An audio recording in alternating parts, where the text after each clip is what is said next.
गांव की शाम होने वाली थी।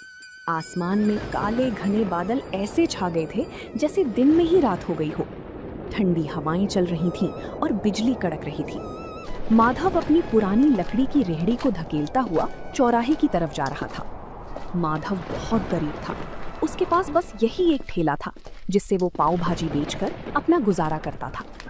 उसके घर की छत कच्ची थी जो हर बारिश में टपकने लगती थी। हे भगवान, आज बस बारिश ना हो। अगर आज भाजी नहीं बिकी तो कल तक सब खराब हो जाएगा।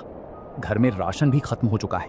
सुमित्रा इस उम्मीद में होगी कि आज कुछ पैसे लेकर आऊंगा तो घर का चूल्हा जलेगा। जैसे ही माधव ने चौराहे पर अपना ठेला लगाया, वैसे ही मोटी मोटी बूंदें गिरने लगी। देखते ही देखते बहुत तेज बारिश शुरू हो गई। लोग अपनी अपनी दुकानों के शटर गिराकर घर जाने लगे। तभी माधव ने जल्दी से एक फटी हुई पन्नी निकाली और अपनी पाव भाजी को बचाने के लिए उसे ढक दिया। वो खुद तो भीग रहा था, पर उसे चिंता अपनी भाजी की थी। तभी गांव का एक आदमी बिरजू, जो माधव के ठेले के पास से जा रहा था, उसने माधव से कहा, अरे माधव, ये क्या कर रहे हो? ऐसी आफत वाली बारिश में कौन बाहर आएगा तुम्हारी पाव भाजी खाने? घर जा भाई, वरना बीमार हो जाएगा। बिरजू भाई, गरीब को बीमारी से ज्यादा भूख का डर लगता है। आज दिन भर से 1 रुपए की भी बोहनी नहीं हुई है। अगर खाली हाथ घर गया तो सुमित्रा को क्या मुंह दिखाऊंगा। बारिश और भी तेज हो गई। वो एक पेड़ के नीचे खड़ा होकर बस आसमान की तरफ देखने लगा। उसकी आंखों में आंसू थे और दिल में डर।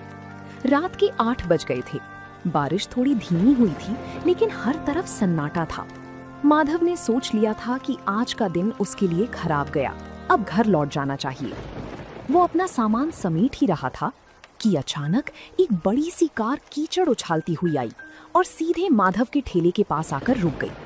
उस कार से एक साहब बाहर उतारते हैं और कहते हैं, ओ भाई, क्या कुछ खाने को मिलेगा?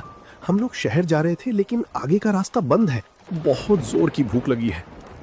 जी साहब, भाजी तो तैयार है, बस पाव गरम करने की देर है। आप 5 मिनट रुकिए, मैं अभी देता हूँ। अरे भाई जल्दी करो, इस ठंड में कुछ गर्मा गर्म मिल जाए तो जान में जान आए। माधव के मुरझाए हुए चेहरे पर रौनक आ गई। उसने जल्दी से चूल्हा जलाया। मक्खन की खुशबू चारों तरफ फैल गई। उसने तवे पर भाजी को अच्छे से मैश किया और पाव को मक्खन लगाकर लाल होने तक सेंका।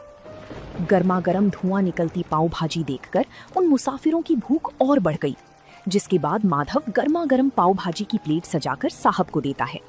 लीजिए साहब, गर्मा गर्म पाव भाजी खाइए। जिसके बाद साहब जैसे ही पाव भाजी का एक निवाला खाते हैं तो माधव से कहते हैं, वाह भाई, क्या स्वाद है।